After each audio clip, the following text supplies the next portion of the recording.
Merci, Monsieur le Président. Merci de votre accueil dans cette grande université de Kyoto. Merci, Monsieur l'ambassadeur, de votre présence et du soutien que vous apportez à cette manifestation.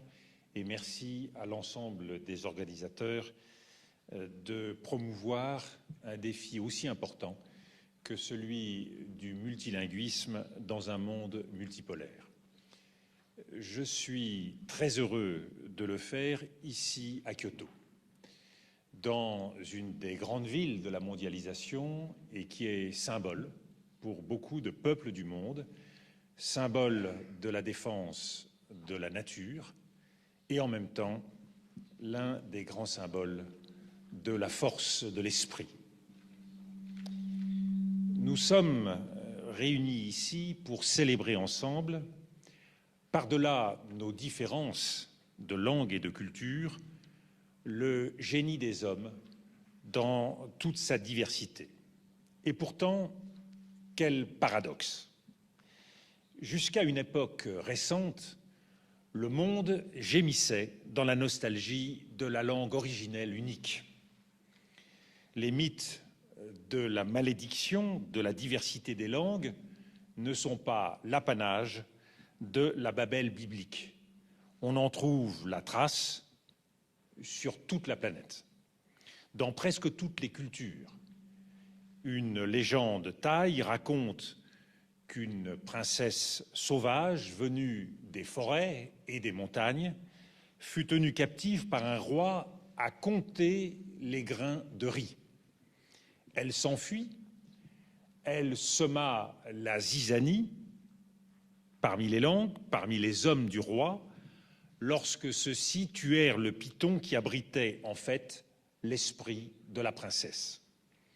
Malédiction qui est encore plus sombre encore chez les aborigènes, la sorcière Wururi, au moment d'être démembrée, déchiquetée, dévorée à un banquet où avait été convié l'ensemble des peuples de la terre, maudit ses bourreaux.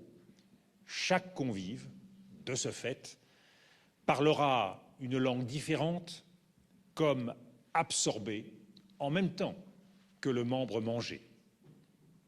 Et c'est au moment même où le rêve d'une langue unique semble plus accessible que jamais dans l'histoire des hommes, dans le sillage de la mondialisation, que nous prenons conscience de notre erreur.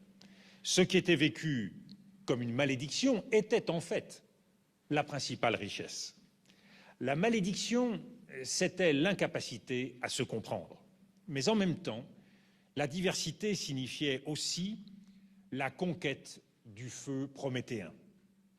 Depuis la geôle de ces langues, privé du confort de la langue originelle, donnée des dieux, perdu dans la diversité des langues, l'homme a dû se saisir de son destin, faire sienne cette langue et jeter des ponts vers les autres. Il dut faire l'effort ingrat de traduire, de transvaser les beautés et les connaissances d'une langue à l'autre. Il dut, par le labeur, la patience, s'ouvrir à la langue des autres, l'apprendre et la transmettre, se libérer en quelque sorte de son propre enfermement. Ici même, nous sommes dans un de ces lieux qui n'aurait pas été possible sans l'éclatement et la fragmentation des hommes. Les universités, leur noble mission de faire vivre et coexister les langues les unes avec les autres, sont le premier témoignage de la liberté des hommes. Alors aujourd'hui, pendant que le monde marche à grands pas vers son unité, saisissons-nous à nouveau, avec volontarisme, avec confiance, du don des langues pour construire un monde riche de toute sa diversité et en même temps de toutes ses différences. Avec lucidité, avec courage, il faut nous demander où va la diversité des cultures et des langues si nous n'agissons pas. Que perdons-nous en perdant la diversité? De quel levier disposons-nous pour infléchir le destin linguistique du monde? Nous avons devant nous le risque d'un monde asséché de la richesse de ses langues et en même temps asséché de ses cultures. Qui peut se satisfaire d'un monde où meurent les langues? Il faut bien aujourd'hui se résoudre au constat amer. Les langues sont mortelles, à un rythme effrayant, les langues se perdent dans le cours de l'histoire comme jamais elles ne le furent auparavant. Les voici peu à peu absorbées, vaincues, des langues que plus personne n'enseigne, des langues que plus personne ne parle. Ces victimes silencieuses, ce sont avant tout les langues premières, langues fragiles, langues isolées, avec peu de locuteurs, souvent encerclées par des langues conquérantes. Les langues de l'Amazonie, les langues indiennes d'Amérique, les langues des montagnes thaïlandaises ou birmanes sont de celles-là, elles font partie de ces langues menacées. Souvent, le processus prend l'apparence d'une mort naturelle, mais l'est-elle jamais tout à fait? Parfois, l'acte est délibéré par une volonté d'assimilation, de normalisation ou encore d'unification. De tel côté du monde, on interdit naguère l'enseignement du tibétain. D'autre côté, on défendit jadis l'enseignement en breton, en basque, en alsacien et par souci patriotique. Partout, le phénomène est irréversible. En effet, avec une langue meurt une part de l'expérience humaine. Il ne s'agit pas seulement de syntaxe et de lexique qu'il suffirait d'entreposer dans un livre à rouvrir quand bon semble plus tard. Avec la langue disparaît une façon de voir le monde, une façon de dire le monde, une façon de connaître le monde qu'avait patiemment élaboré une communauté d'hommes. Le nom des choses, pour bien des peuples, pour bien des poètes, à la suite, est la réalité de ces choses. Ce qui reste après la fin des langues, ce sont des fantômes. Humboldt déjà l'avait pressenti, la linguistique est une science de l'homme dans son ensemble, une voie d'accès à l'âme d'un peuple. 40 mots différents désignent la glace, à ce qu'il paraît, dans les langues inuites. Il n'y a pas moins de 10 mots pour dire le sable en arabe. Quel gaspillage d'énergie, pense notre siècle de raison. Mais quelle formidable épaisseur du monde, devrions-nous dire. Il est aussi des exemples de renaissance. Ils prouvent la réciproque, une expérience commune appelle une langue commune. Quelle formidable aventure que la résurrection de l'hébreu moderne sur les vestiges de l'hébreu liturgique, langue disparue, éclatée dans la diaspora, où elle s'était peu à peu absorbée dans les parlers locaux, le yiddish, le judesmo, le judéo-espagnol. L'hébreu a ressurgi avec le mouvement sioniste de Herzl, avec la volonté de vivre ensemble, de trouver en Palestine un foyer juif.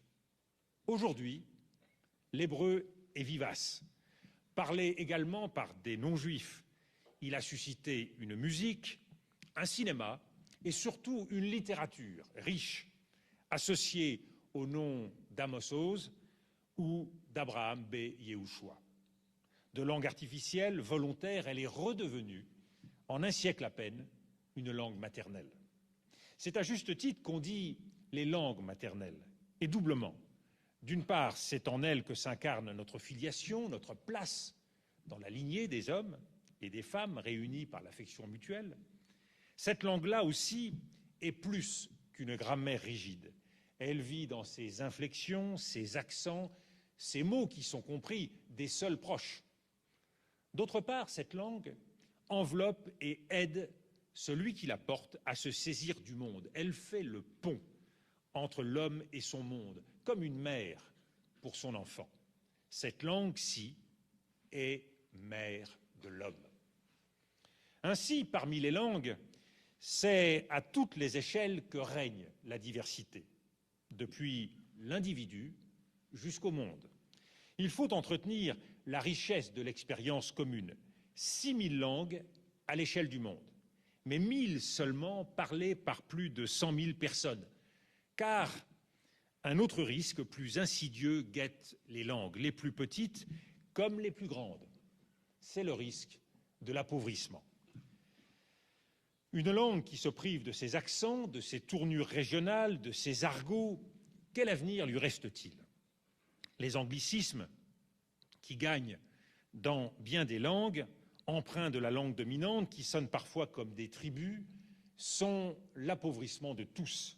Le globish, qui s'est étendu sur la planète, est certes un instrument de communication, de division des tâches, de rationalité, mais il n'est pas une langue. Il l'est moins encore que ne l'a été du temps de l'Empire britannique, le Pidgin English, cet anglais simplifié, modifié en usage dans les colonies à l'échelle mondiale. Au moins celui-ci, outil de domination, a pu être conquis, investi, retourné et pratiqué par les populations qu'il dominait. Voyez par exemple ce qu'en a fait le grand écrivain nigérian Amos Tutuola: l'uniformité des langues est une mort lente de l'humanité. La mondialisation est pourtant, de toute évidence, la cause d'une uniformisation des cultures mondiales. 3 processus sont en jeu. Premièrement, la mondialisation s'est produite comme une conquête de l'ensemble des régions du monde et de l'ensemble des activités des hommes par la logique du marché. Après le commerce international des biens, de la division du travail, est venue inéluctablement la marchandisation des cultures. C'est le grand défi pour nos sociétés depuis une décennie et sans doute encore pour les décennies à venir. Les consommations culturelles, parlons un instant le jargon global, se font désormais à l'échelle mondiale. De Rio à Moscou, en passant par le Cap et Londres, on regarde les mêmes émissions de télévision, légèrement adaptées. On écoute la même musique. On va voir les mêmes films, à peu d'exceptions près. De plus, tous ces biens culturels sont désormais, depuis les négociations de l'Organisation mondiale du commerce sur l'accord général sur le commerce des services, considérés comme des biens semblables aux autres. Les logiques concurrentielles, ici comme ailleurs, favorisent le grand par rapport à ce qui est plus petit. La simplification du paysage linguistique devient ainsi une simple économie d'échelle. Il faut en tirer une première conséquence pour notre propos. L'enseignement en anglais et l'effort d'accès aux productions mondiales en anglais ne peut qu'être favorisé dans tous les pays. Il serait illusoire d'ignorer l'anglais. Une défense de la diversité passe par l'investissement de l'instrument même qui est à l'origine de l'uniformisation. L'enseignement de l'anglais, même très simplifié dans les écoles, doit être précoce, en prise avec les réalités du monde, aussi bien économiques que culturelles, et en même temps laisser place à la diversité des expériences mondiales qui l'habitent, à travers les correspondances entre établissements scolaires, par exemple.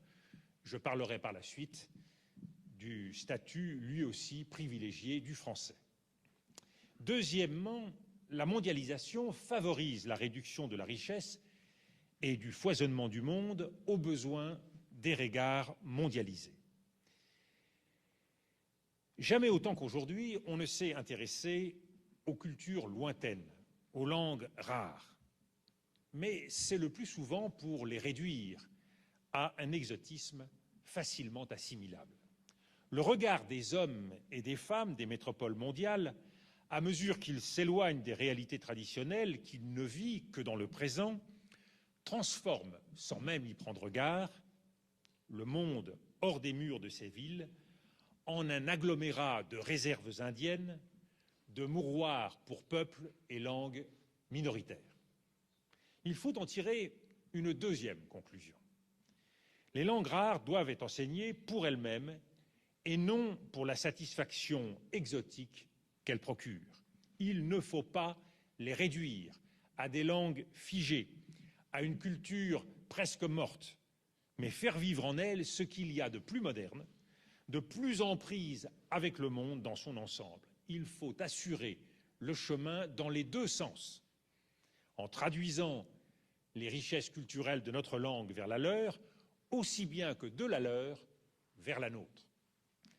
Troisièmement, les nouvelles technologies de l'information et de la communication qui ont accompagné et à bien des égards rendu possible tous ces étonnants changements ont comme d'elles-mêmes favorisé une simplification des paysages culturels.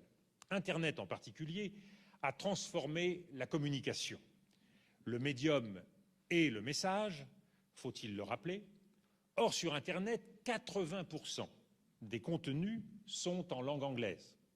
Plus exactement, dans une forme d'anglais qui s'est adaptée en simplicité, en tic, en jargon, à la culture technologique nouvelle. Les autres langues sont à la traîne, même si elles tendent à progresser en termes relatifs, mais plus insidieusement encore, certaines langues souffrent plus que les autres du terrain d'Internet, en raison des problèmes de transcription, de simplification pour les claviers. C'est le cas de tous les contenus dans les alphabets non latins. C'est le cas du japonais, ce sera le cas du mandarin, quand les Chinois investiront pleinement la toile mondiale. La conclusion qu'il convient de tirer de ce constat est claire. La diversité des contenus sur Internet, leur accessibilité par les moteurs de recherche, le référencement des sites doivent devenir le centre d'attention de tout le monde afin de limiter la réduction que peut engendrer encore à l'avenir ce modèle de communication mondiale. Quelques langues pourraient-elles alors prendre en charge le patrimoine de l'humanité mieux qu'une seule? Si le pont unique de l'anglais mondial n'est pas une solution pour rendre accessible à tous l'expérience entière de l'humanité, faut-il parier sur quelques passerelles adroitement reliées les unes aux autres? Je ne le crois pas davantage. Un Yalta des langues, un Tordesillas des cultures, un partage du monde, même involontaire et implicite, entre quelques langues dominantes, ne serait rien d'autre que l'antichambre de l'uniformisation. Vouloir défendre quelques langues en sacrifiant les autres, c'est pervertir le sens même de la diversité, c'est feindre la différence pour masquer la fermeture imposée à toutes les langues minoritaires. C'est en somme non pas créer un pont, mais forger des barreaux pour une prison mondiale, un grillage de langues, selon l'expression du poète Paul Celan. Les grandes langues de l'Asie sont le témoin que la diversité habite en leur sein et que l'uniformisation n'était ni souhaitable ni possible. La domination des langues, le mandarin, l'hindi par exemple, reste fragile, en équilibre instable, parcouru de multilinguisme et de zones aveugles. 200 langues habitent l'Inde et aucune n'est parlée par tous les Indiens. Mais de proche en proche, peu à peu, tout le monde finit quand même par se comprendre. En Chine, la centralité du mandarin n'est qu'une apparence. Sans doute n'y a-t-il guère plus de 45% des Chinois qui parlent le mandarin. Le reste est dévolu à une grande diversité de langues et de dialectes, de Canton à Shanghai, de Chongqing à Hainan. Mais il y a néanmoins un rôle particulier que les langues mondiales historiques, l'anglais, le français, l'espagnol ou le portugais, ont à jouer. Ces 4 langues sont les seules qui soient parlées majoritairement dans des pays d'un bout à l'autre de la planète. Ces langues, en partant à la conquête du monde, en bien mauvaise compagnie, il faut le rappeler avec la domination coloniale, se sont transformées. Elles ont absorbé en elles une partie de l'épaisseur du monde. Elles s'y sont renouvelées profondément. Elles y ont été conquises par ceux qu'elles avaient voulu conquérir, comme le grec des royaumes hellénistiques a fini par changer Athènes, plus ou autant qu'il avait changé Alexandrie d'Égypte ou Tyr de Phénicie. Cet héritage, ces langues ne peuvent le nier et elles doivent le revendiquer au nom même du respect de la diversité qui les habite. Ainsi, la diversité du monde ne passe-t-elle pas seulement par l'enseignement des langues étrangères, mais par l'ouverture dans l'enseignement de sa propre langue dans bien des pays. À l'issue de ce tour d'horizon, je crois que nous devons en convenir. Il faut ouvrir grand les barrages des cultures pour irriguer à nouveau l'humanité. Octavio Paz, le grand poète mexicain, déjà l'avait dit, toute culture naît du mélange, de la rencontre, des chocs. À l'inverse, c'est de l'isolement que meurent les civilisations. La diversité des langues est un bien public mondial, au même titre que l'air que nous respirons ou l'eau que nous buvons. Car les passeurs de mots sont aussi des passeurs de paix. Les ponts jetés par une politique des langues sont indispensables pour œuvrer au rapprochement des peuples. Les mots sont en effet le territoire commun de tous les passeurs. Plus que des ponts entre les hommes, les langues sont des terrains de passage, des isthmes, des territoires de la pensée, où se meuvent à leur guise les passeurs. La traduction n'est pas une technique, mais un passage, une transposition d'homme à homme, une main tendue vers l'autre, comme l'envisageait le poète René Char. Pont de singe, planches fragiles, filins suspendus, toutes les traductions sont hasardeuses. Toutes ne valent que par l'élan de celui qui les entreprend. Mais là où on les retire, le territoire de la langue devient alors marécage, lieu où rôdent les maladies et les anémies. Prenons l'exemple du repli des pays de langue arabe ces dernières années, du refus de voir un monde jugé trop agressif et dangereux. Faut-il s'en étonner alors que les traductions des grands auteurs, anciens et contemporains, vers l'arabe ont tari? Chaque année, ce ne sont désormais plus qu'une poignée de titres qui font l'objet de traductions, en Égypte par exemple. Faut-il rappeler au contraire toute la richesse que tira l'Occident des traductions islamiques, des classiques grecs et latins? Ce fut une succession de traductions imparfaites, déformantes, qui furent les sources paradoxales d'innovation, de nouvelles interprétations. La traduction n'est pas trahison par hasard, mais bien par sa nature même, comme le rappelle un célèbre adage italien. Et l'humanisme, qui a tant changé la face du monde, qu'a-t-il été d'autre que d'abord un club de traducteurs, de grands traducteurs, de savants, enfermés dans leur tour d'ivoire et leurs textes poussiéreux. Et pourtant, ils ouvrirent grand des sociétés sclérosées et apeurées. Partout et toujours, les traductions permettent de vaincre les fantômes, d'abolir la peur de l'autre, de lutter contre l'intolérance et la haine.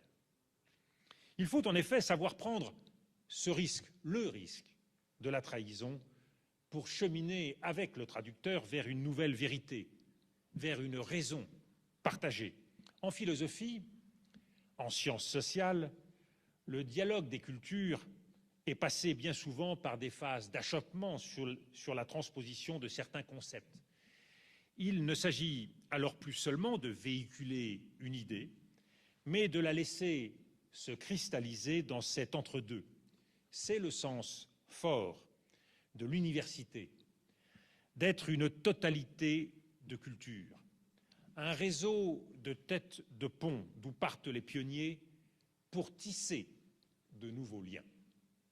C'est le rôle qu'ont assumé en particulier les universités nippones dans leur fructueuse collaboration avec les universités européennes et américaines. C'est tout le cas particulièrement de l'université de Kyoto où j'ai le plaisir de pouvoir vous parler aujourd'hui.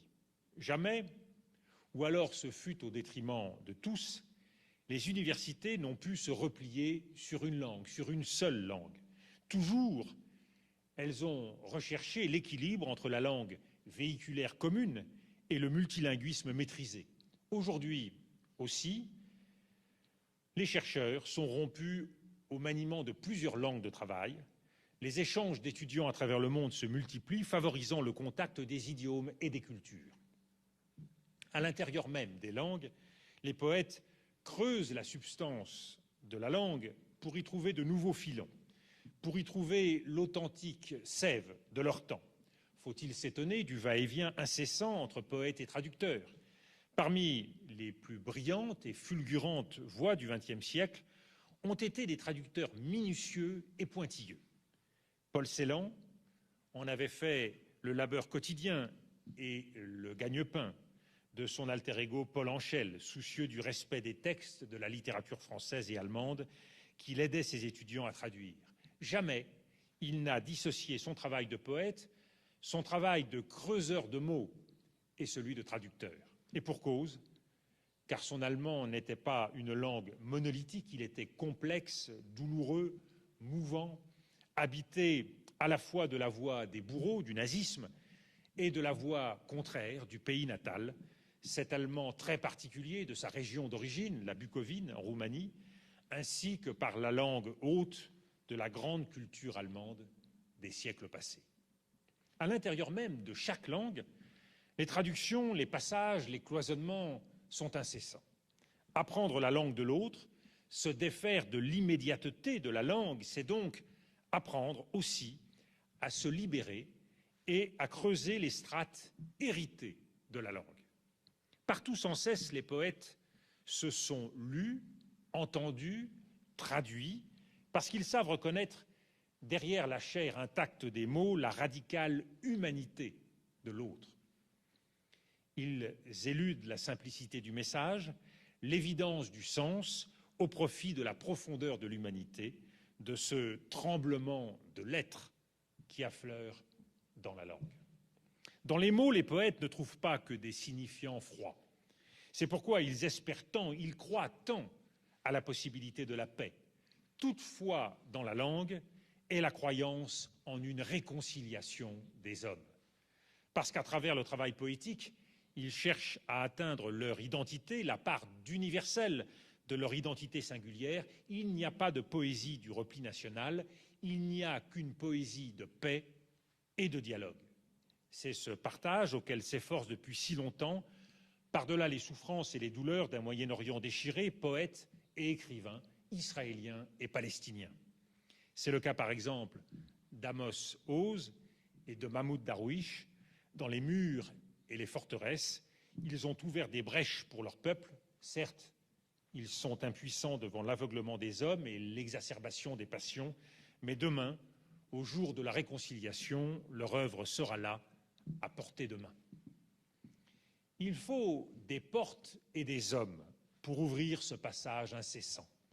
C'est notre responsabilité commune de faciliter tous ces passages, toutes ces ouvertures. Plus les cultures se rencontreront, se connaîtront, plus la paix gagnera du terrain.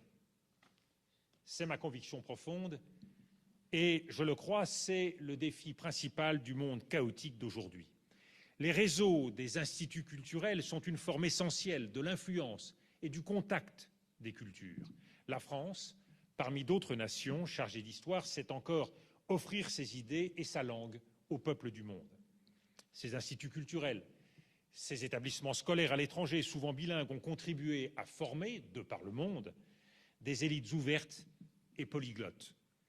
La coopération culturelle et universitaire, elle aussi, a beaucoup progressé ces dernières années, permettant des résidences étrangères d'écrivains, des accueils d'écrivains étrangers ou encore des accueils d'artistes, comme c'est le cas ici, à Kyoto. Institut français, Institut Goethe, Institut Cervantes, British Council, l'ensemble des pays, en particulier européens, se sont lancés dans cette voie de coopération mondiale. Certes, il faudrait unifier davantage le réseau français, qui est encore trop disparate, afin de lui assurer une plus grande audience. Mais le chemin est le bon. C'est en particulier l'offre d'un enseignement de chacune de ces langues qui peut constituer un atout en complétant, parfois en vivifiant, les structures scolaires des pays d'accueil. À ces personnels, à ces lieux est dévolue dans ce monde la fonction d'être les portiers, de vivre sur le seuil de la langue, comme le portier qui, dans Macbeth, est le gardien du sens de la destinée. Car ce qui compte, c'est de pouvoir franchir les seuils, c'est de pouvoir maîtriser la peur de l'autre, la peur de l'inconnu.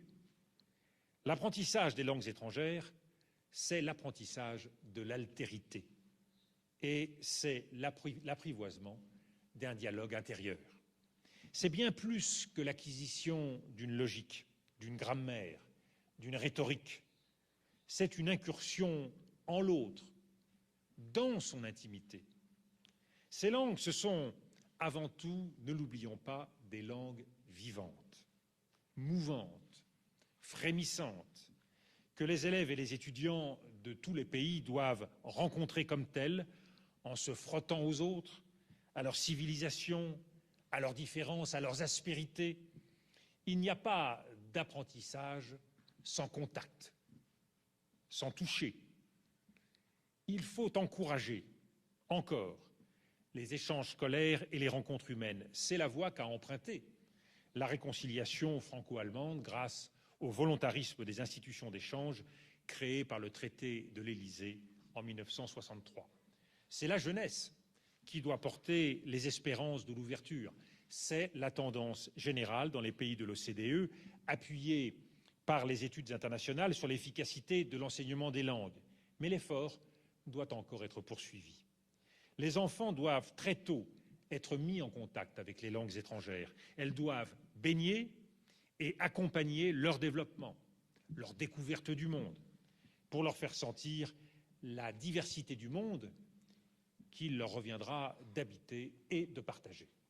Dans le même esprit, il faut plaider pour un large éventail de langues offertes à la connaissance. L'offre linguistique ne doit pas être appauvrie par un utilitarisme à courte vue. Il ne s'agit pas seulement de maîtriser les langues des marchands et des puissants, non plus les langues des seuls voisins. Il faut tendre la main vers le lointain, vers la langue des humbles.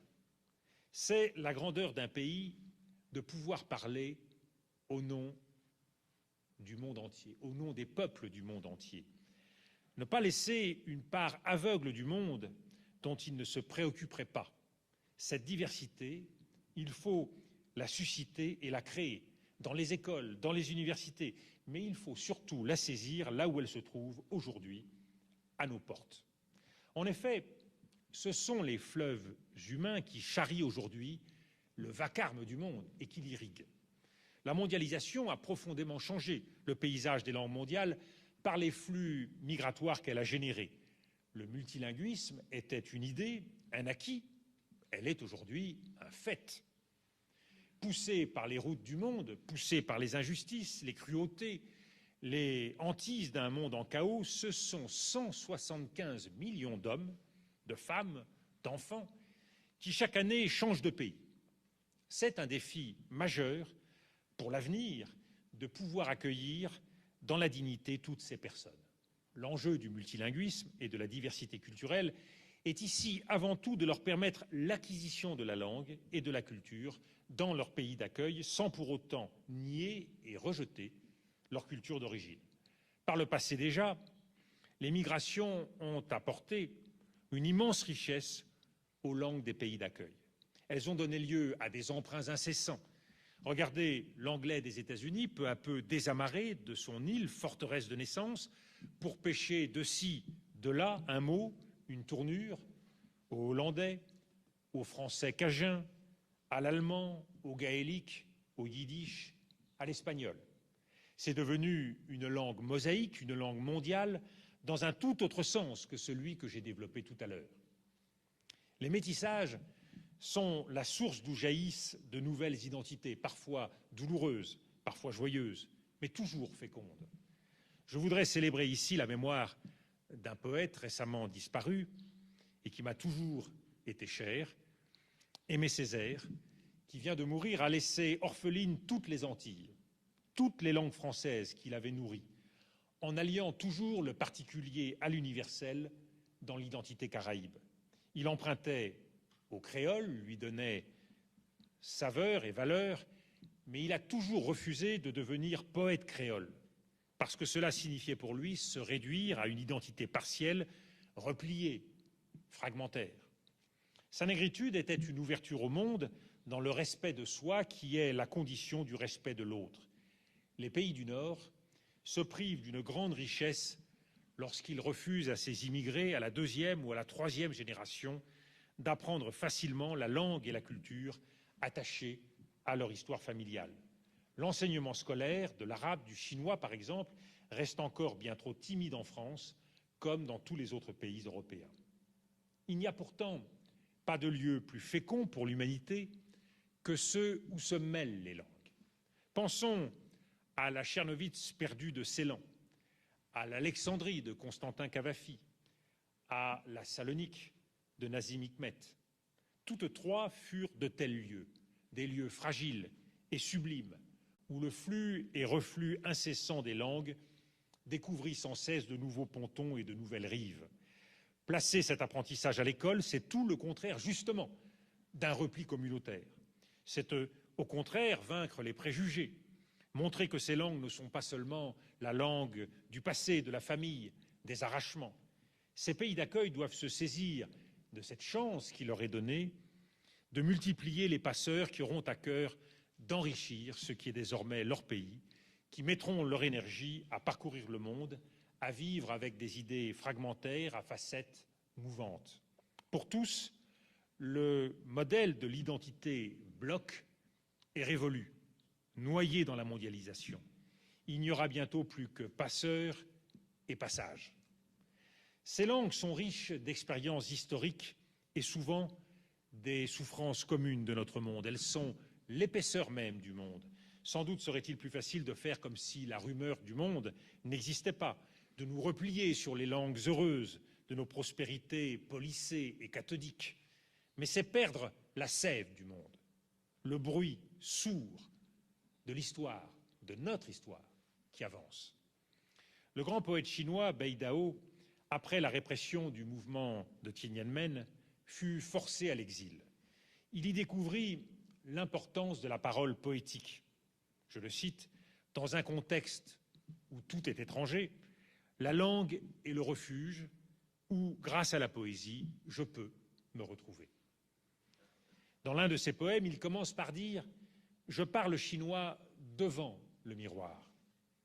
Pour finir ce monologue doux amer par cette conclusion, à l'autre bout de la ligne, j'entends ma propre peur. Et en effet, la langue portée au-delà des mers, des murs, des frontières, est bien la patrie. Cet accent indéfinissable, comme pourrait le dire aussi Adonis, se souvenant du Liban depuis les environs de Paris. Le XXe et le XXIe siècle sont l'âge de la poésie, car ils sont l'âge de l'exil, où l'humanité entière est une diaspora, emportant avec elle sur les routes le fardeau sacré de ses langues. Face à la souffrance et à la perte, Mahmoud Darwish, le grand poète palestinien, l'a rappelé, la terre se transmet comme une langue. On est d'une langue comme on est d'un pays, avait déjà énoncé le roumain francophone et philosophe Cioran. C'est bien là l'enjeu d'un monde où le multilinguisme est déjà partout, créer l'avenir du monde avec les langues d'aujourd'hui. En effet, les langues seront demain au cœur d'un monde multipolaire construit sur le respect des identités culturelles et la dignité de l'autre. L'espace de l'interculturalité nous appelle tous à l'échange et au dialogue. Convenons-en, il n'y a jamais dans l'histoire des hommes de progrès sans confrontation et contact avec les autres. C'est donc contre un double fantôme qu'il faut lutter pour sauver l'élan commun, ni la réduction à une unité culturelle et linguistique plus ou moins artificielle, brutale, destructrice, ni le repli sur des identités culturelles repliées derrière l'irréductibilité ne sont des voies possibles pour le monde. Ce problème n'est pas d'aujourd'hui. L'histoire l'a déjà posé.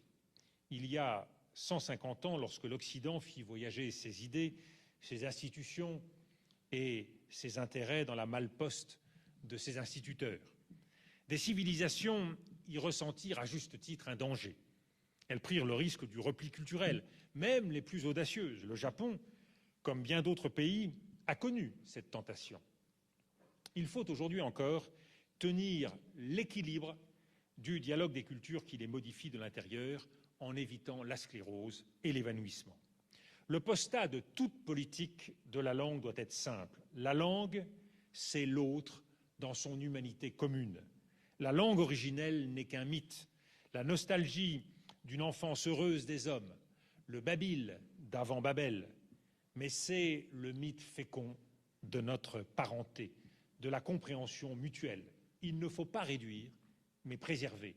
Il ne faut pas transposer, mais traduire. Il ne faut pas singer, mais recréer. Dans les années 1930, alors qu'elle était accablée par le repli des cultures et des hommes dans les horreurs politiques, Marina Tsvetaeva, la grande poète russe, lança en guise de bravade ce que signifiait pour elle la langue, la poésie, la culture des autres. La passion pour chaque pays, comme s'il était l'unique. Voilà mon international. Pas la troisième, mais l'éternelle. Vous l'aurez compris, je ne crois pas au choc des civilisations. Je ne crois même pas à cette idée qu'il existe des frontières stables et claires entre des civilisations. Il existe des identités humaines qui toutes s'arriment à des langues, qui toutes se modifient par le dialogue des langues et des cultures. Il n'existe qu'un dégradé passionnant et foisonnant de métissage, d'osmose, de passage en contrebande. La seule protection, c'est l'ouverture au monde. Le splendide barrage est aussi précaire que l'humble seuil est sûr, résumait l'historien Arnold Toynbee. Cela signifie qu'il faut mettre en œuvre des efforts volontaires pour empêcher la rhétorique du choc des civilisations de gagner le terrain de la langue. C'est une entreprise de longue haleine pour laquelle existent déjà de nombreux instruments. Les peuples doivent organiser leur effort pour se diriger dans le flot de la culture mondiale. Parmi ces excellents outils aptes à préserver et développer cette diversité culturelle du monde, je voudrais en aborder deux plus en détail, l'UNESCO et des organisations originales liées aux communautés linguistiques, la francophonie. La défense de la diversité mondiale, voilà le rôle qu'a su assumer l'UNESCO depuis sa fondation. Elle a suscité, encouragé, financé bien des projets visant à faire connaître les cultures lointaines à combler, les grands fossés que l'économie et la politique s'évertuaient à creuser en dépit du bon sens entre Est et Ouest, entre Nord et Sud. Sans doute, son succès principal a été de faire entrer de plain-pied la culture et la langue au cœur du dialogue international, au lieu de les maintenir, comme trop souvent dans le passé, au rang de curiosité inoffensive. Elle a aussi su attirer l'attention des opinions publiques, des gouvernements parfois, sur le danger que couraient les plus fragiles de ces cultures. Aujourd'hui, il faut lui redonner du souffle en lui faisant adopter une convention internationale de la diversité culturelle dont elle serait la gardienne vigilante. Deuxième point, deuxième levier qui sert les intérêts de tous pour la diversité, la francophonie. Elle a su construire un modèle original et ouvert de relations au monde et à la langue française. Il s'agissait avant tout de prendre acte, au lendemain des indépendances, de la signification du français, langue mondiale qui appartient désormais à une grande diversité d'acteurs politiques.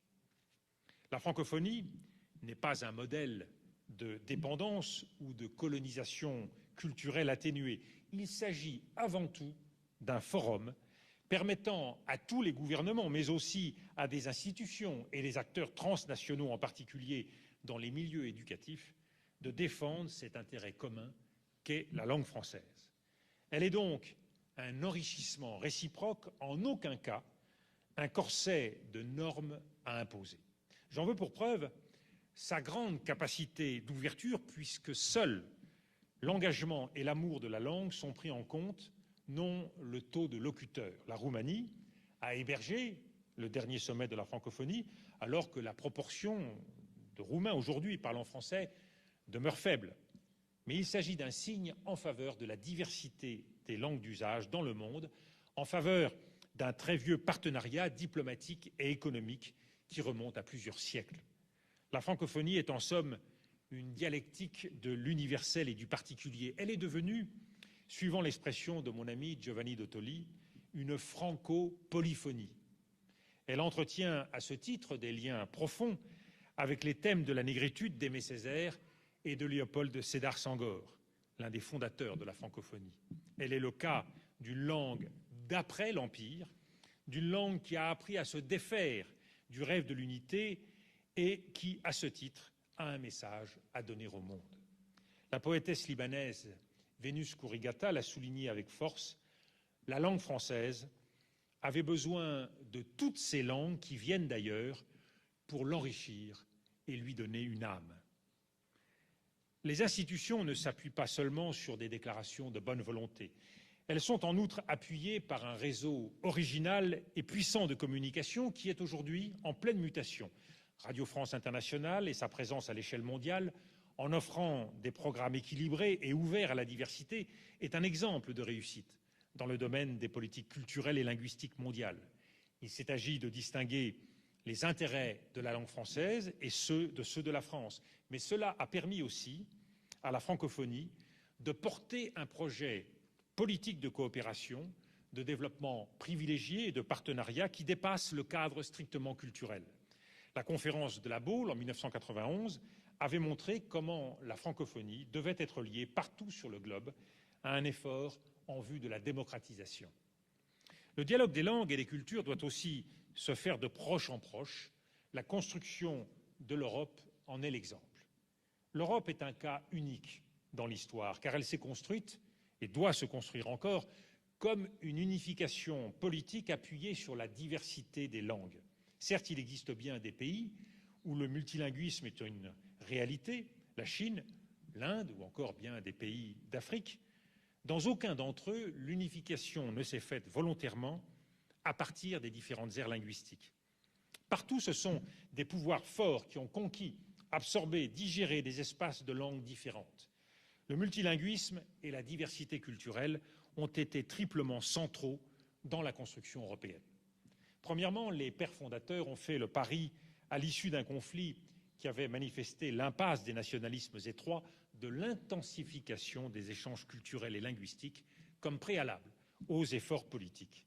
Associations de jeunesse et institutions ont bâti la paix et l'unité européenne avec les mains énergiques des jeunesses de chacun des pays membres. L'Europe ne se serait pas réalisée sans l'élan des voyages d'études linguistiques, de mariages binationaux qui se sont multipliés dans les années 50 et 60. Après la négation de l'autre, était venu le temps du respect de la diversité. L'amitié franco-allemande en a été la clé. En deuxième lieu, la diversité des langues et des cultures était aussi au cœur des processus institutionnels, grâce au choix d'une multiplicité de langues de travail, de la réunion de personnels de tous horizons apportant leur culture politique propre. Il s'en est dégagé un esprit de Bruxelles, parfois déroutant, mais orienté vers des compromis ouverts et un dialogue patient. Certes, c'est un poids financier. Il faut gérer le temps et l'argent rendu nécessaire par les traductions systématiques. Avec l'élargissement des 27, l'équilibre est aussi devenu plus fragile. Il demande sans doute une rénovation. Enfin, l'Europe a mené une politique volontaire de diversification linguistique et culturelle. La culture de l'ouverture se devait en effet de se tourner aussi vers l'intérieur de chaque nation. La Charte européenne des langues régionales a permis de reconnaître la richesse liée au patrimoine linguistique de chaque pays, dont l'histoire avait souvent maintenu sous le boisseau ses langues et ses dialectes. Aujourd'hui, avec la maturité et la stabilité, est venu le temps de la confiance dans la diversité. D'autre part, les financements européens ont toujours cherché à favoriser l'émergence de projets multiculturels à cheval sur les langues et les cultures. Ce fut le cas de la création de la télévision commune, la 7 en 1993, devenue plus tard Arte, sous une forme plus strictement franco-allemande. Ce fut le cas aussi des projets Erasmus, de mobilité étudiante. Ce fut le cas encore avec la promotion de la culture européenne sur un marché dominant et dominé par les productions américaines, avec la directive qui imposa des quotas de production culturelles européennes. La multipolarité politique du monde, la participation conjointe des grandes régions du monde à l'élaboration de règles communes et de lieux de discussion suppose la maîtrise et la préservation de la diversité des langues. À l'échelle des grandes régions du monde, doivent se trouver, à l'image de ce qui s'est produit en Europe, des chemins vers une intensification du multilinguisme et une ouverture culturelle qui devient le gage de la stabilité et de l'aptitude au dialogue mondial. Mesdames, Messieurs, chers amis, je voudrais conclure ces quelques remarques sur le défi du pluralisme linguistique et culturel par un bref récapitulatif de ce que doit être l'esprit d'une multipolarité au service de l'homme et des cultures. Il s'agit tout d'abord d'une éthique du respect, à rebours d'une loi du plus fort, contre tous les empires, contre tous les simplismes, contre toutes les ignorances. Il faut miser sur l'enseignement des langues et des cultures parce qu'en découle naturellement le respect de la différence, la formation d'un point de vue sur le monde qui multiplie les focales et les perspectives pour aboutir à un monde tout en épaisseur et en densité, et non à un monde plat qu'on cherche aujourd'hui à nous faire accepter. Il s'agit d'une politique du volontarisme culturel et linguistique. Le multilinguisme est une donnée du monde, mais une donnée fragile qu'il faut entretenir et favoriser pour qu'il se développe harmonieusement. Cela nécessite des choix budgétaires, des projets, des actions volontaires en faveur des échanges culturels pour contrecarrer et réguler les tendances du marché dont on voit aujourd'hui qu'elles ne peuvent, en matière de langue et de culture, mener à un résultat satisfaisant. Il s'agit d'une philosophie qui place l'homme au cœur des entreprises humaines. L'humanisme construit sur la coexistence du divers et du commun, du singulier et de l'universel reste la seule voie possible vers l'émancipation de l'humanité. Seule la confiance permet aux hommes de mener entre eux un dialogue fructueux. La traduction, le passage incessant du connu à l'inconnu, la symétrie des méconnaissances permet seule de dépasser l'enfermement en soi et de s'ouvrir aux autres. Ce texte que vous lisez ou que vous entendez dans une langue que je ne peux parler, que je prononce dans une langue que pour beaucoup d'entre vous, vous ne pouvez entendre, est bel et bien le symbole de cette confiance dans la transmission juste du sens, garantie par le travail et les efforts des passeurs de langue. Que les traducteurs soient ici remerciés les premiers au moment de clore mon propos. Je vous remercie.